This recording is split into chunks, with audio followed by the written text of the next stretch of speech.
This is Jason Charles Miller, and you're listening to the Brutally Delicious Podcast. One, two, three, four. The Brutally Delicious Podcast. The Brutally Delicious Podcast. The Brutally Delicious Podcast. The Brutally Delicious Podcast. 70,000 tons of metal. The original, the world's biggest heavy metal cruise. 60 bands, 4 days, one cruise ship, only 3,000 tickets. From Miami, Florida to Ocho Rios, Jamaica. January 30th to February 3rd, 2025. 5 days and 4 nights mingling side by side with your favorite artists in this incredible fan-friendly scenario that has no comparison. Go to 70,000tons.com and book your ticket now. Hello. Hey, man, how's it going? Good. How are you? Good. I'm currently riding down the road on our way to really? the Jacksonville show. Yeah. Oh, nice. That's so. How far out are you? That's tonight. Mm-hmm. We're like 3 hours out. Oh, okay, cool. I'm trying to get some leverage. Can you give me a 1-2 or? Check 1, 2. Hey, 1, Yeah, 2. there we go. That works. Okay, great. Awesome. Happen to have video at all, or just audio? Well, I'm afraid because I'm yeah. going on cellular data and we're like in the highway in the middle of Florida. Yeah, I no, know you it's are going to be choppy. You are no problem at all. Okay. Let me cut that video feed there. So say bandwidth. All right, cool. So anyway, thank you for taking the time. I appreciate it. Thanks for having me, man. I'm sorry I can't do video right now. It is totally fine. Let's just jump right in then. For those not familiar, because I wasn't until Shauna sent me the stuff. Great. Tell us about Jason Charles Miller. Give me the 2-sentence elevator pitch. Well, I mean, what I tell people now is, I'm a Southern rock solo artist who used to be in an industrial band for a long time, and I've been touring for about 30 years in various forms. And I also sing on a lot of video game soundtracks that take me all over the world. So what came first? Was it video game stuff or was it band? Oh, no, it was band. I mean, I've been touring since I was 18. Okay. My first band, Blind, we started regionally touring, and that band morphed into what became Godhead. We got our first record deal in 1994 with a European label, and then we toured in Europe. Then we toured.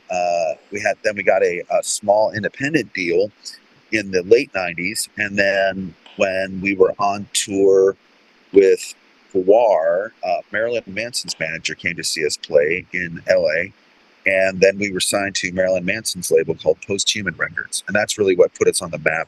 We toured for a year with him, and then we toured with bands like Linkin Park, Disturbed, Rammstein. We were on the 2001 Ozfest, and that really launched our career.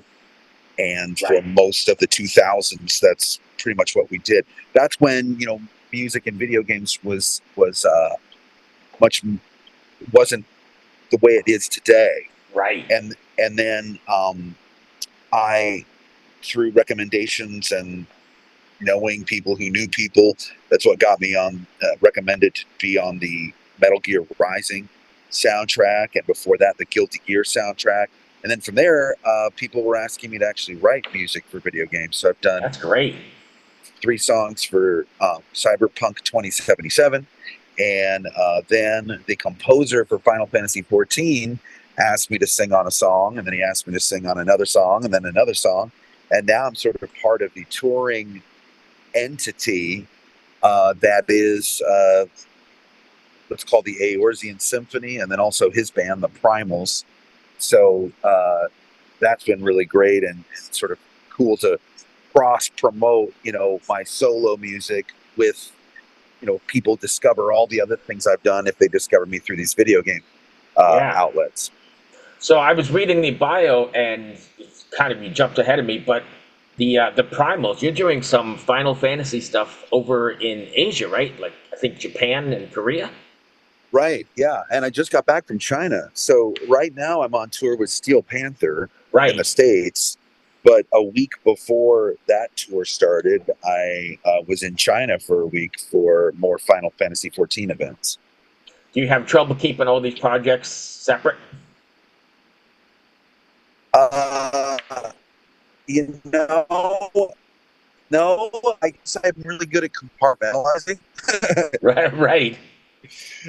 My brain sometimes is scrambled, but I don't know. I'm really good at focus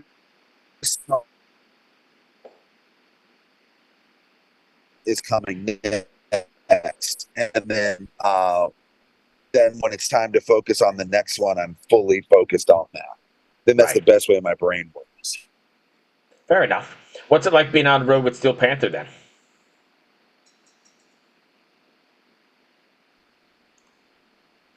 I think I lost you. You there? You there? Hello. I'm here now. Can you hear me? Yeah, I cannot hear you. I can barely. It's all garbled. All right, there you go. Man. You there? I got nothing. If you can hear me. I can hear you. Can you hear me? Yeah, now I got Let you me again. try. Okay, cool. Gotcha. Thanks. So let's Sorry restart about that question then. What's it Great. like playing with or touring with Steel Panther right now? Oh man, it's awesome. Their fans have been really, really supportive of us, and I think that if you're a fan of Steel Panther, you're not necessarily a fan of one specific genre because they're such great entertainers Right. and they're a great show. They're funny. They do a lot of jokes in their shows, and so everyone's in on the joke, and that's what's great. But they're also amazing musicians, so Right. you're going to watch like some of the best musicianship you've ever seen in your life, all within the context of having a great time, but also sort of poking fun at themselves. Yeah, and the scene and the whole '80s glam metal scene. Yeah, I've seen them a few times and really enjoyed it. And Oh they got yeah, that. They probably got that bump from America's Got Talent as well, right? I feel like so. I feel like they did. When I saw that they did that, I thought, "Oh, that's a brilliant move." To Yeah. just let more of the mainstream world know about who they are. Right, because it's And not even about like winning at that point. It's just that's the biggest draw of the summer. yeah, exactly. And I think what they explained to me was they said, look, we don't like to bring an opener out that's exactly like us. We want to make it a night of music. We want to make it entertaining for everyone. And so that was uh, their reasoning for asking me to come out, and it's been awesome. Nice. So, what has been the response to Knives in the Dark? Has it been pretty good? Yeah, for the first time in a long time, I've been able to put something out that I'm fully creatively that I just dug in and didn't worry too much about matching a genre. I just wanted to put together an amazing collection of songs, in my opinion. And I think that people that are reviewing it really can feel that and are responding to that really well. Do you do you worry about like what your fans are going to think or what your listeners are going to think of your record, or are you writing the record as you and what you feel and letting them adjust to it or catch up to it later on? Does that make sense? Yeah, I think that subconsciously you know that you need to kind of pick a lane, so to speak, of where how the record should sound, production wise, guitar sound wise, drums, etc. But I think when I'm writing songs for myself, I'm the most particular. So, for example, if I'm writing songs for another artist or with another artist or with another songwriter where we're just writing a song for the sake of the song, I really dig in for the sake of the song. Or if I'm writing for a project like a theme song for somebody's Right. show or something like that. But then when I'm writing for me, I'm a lot more critical of myself. And so I'm like, oh, I wouldn't say that. Okay, that's cheesy, or I don't want, Right. I've already sung about that. I've already written a song in that key too many times, so Right. I guess I'm my own worst critic, so I don't worry about what the fans might think of it, other than like I know that if it's a song that I'm going to put out, that I'm behind it, and I really hope that they're going to be behind it too. Gotcha. So when you say you compartmentalize in between projects, kind of going back to what we were just talking about a second ago, do you do that when you sit down to write then? Or are you just sitting down to write for Final Fantasy or for your solo stuff? Or do you write a song and then go, all right, this will be better for whatever project? It's a little bit of both. So I'll often get together with favorite songwriters that I like, and if we have time, we'll write for just the sake of the song. Usually, we're writing for one project or another, whether it's me or them, or whether we're pitching for a TV show, or whether we have a job for a TV show or a video game. So yeah, I love writing for the sake of the song, but for time purposes, which is, time is always the enemy in this crazy world. There's not as much time to do that as I wish there was. Gotcha. So I know this run you're about halfway through, maybe a third through. What do you got coming up after this? Oh, actually, we only have 4 shows left, so we're three quarters of the way through. Then, sorry, Oh no, that's okay. Then I'm home for 3 days, and then I go to Japan for a week, and I'm doing 2 shows with the Primals at Yokohama Arena, which is great. And then I'm home for about 2 weeks, and we do our record release party on October 4th at Licorice Pizza Records, which is a record store in Los Angeles. And then I go to South Korea for a week to do Final Fantasy XIV Fan Fest. And so that's a twofold thing where I do a concert with the Primals, but then for the next 2 days, I do a concert with a symphony. So we do symphony arrangements of the Final Fantasy XIV music. And that is really fun and also really hard. I'm not going to lie. It's really hard because you got to look at the conductor. And some of these songs, the drums don't come in until like halfway through. And if you're not following that baton, it is a completely different experience, man. Like, I haven't sung with a conductor or with a choir since I was in college. Right, because I think rock and roll music, it's more free, right? Or live rock is kind of ebbs and flows, and it has to be live. But I imagine that's probably way different.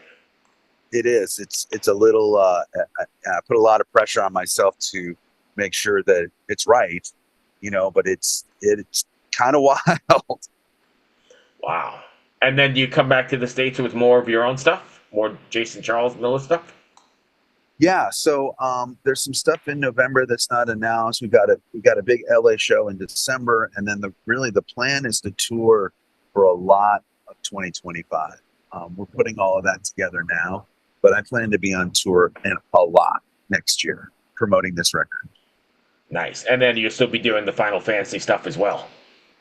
Yeah, nothing is planned yet for 25, and so we've done some in the last year and a half, we did Tokyo and London, Vegas, Tokyo again, then Guangzhou, China. Then now we're doing Yokohama, South Korea, and then one more country that hasn't been announced yet. And I can't wait for that to be announced because I can't say anything until it's announced. Right. But it's going to blow your mind where we're going after that, for real. Nice. So, but I think for 2025 that they leave me in the dark a little bit. So all I can do is plan for the things that I can control. So my real plan is to, tour on my solo project as much as possible next year. Right. Okay. And if fans want to find you, can you give us all your socials and that sort of stuff? Yeah. So on Instagram and Facebook and Threads, I'm Jason Charles Miller. On Twitter, I'm Jason C. Miller. And on TikTok, I'm Jason Charles Miller also. And then I'm jasoncharlesmiller.com, so you can go there and get any link. When I'm not on tour, I stream acoustic shows on Twitch twice a week. So every Monday and Wednesday evening from 7 to 9 Pacific, I'm on Twitch with an acoustic guitar, talking to fans, taking requests, and just practicing songs that I would do anyway. And it's a lot of fun. I started doing it, during lockdown, and I just never stopped. So I'm a Twitch Wow. I'm a Twitch partner, and it really keeps my chops up. It keeps me singing, so I'm always interacting with people and keeping up. And I even have a Discord that's connected to my Twitch for fans to talk to each other, talk to me. So believe me, I'm you can find me all anywhere. So you do a lot of shit then, basically. Yeah, yeah. Excellent. That is all I had. Did I cover everything you wanted to cover? Yeah. Oh yeah, I think so. Absolutely. Awesome. Before So we go, though, go ahead. so this is so what we said will actually what we put out, or is this for a written article? Like I can't No, no, remember. no. It's going to be a podcast. I just take Cool. them instead of, I used to do them every a couple days a week or whatever, but instead of trying to set up the studio and get levels and do all that shit, I do them like one day a month and do 10 of them, and then I've got content for the next like month or so. Great. Jason, thank you so much for taking the time. I appreciate it. You got it, man. I dig what you're doing, and hopefully we'll catch you somewhere down the road. Okay. All right, be well. Nice to meet you, man. Talk to you soon. Bye.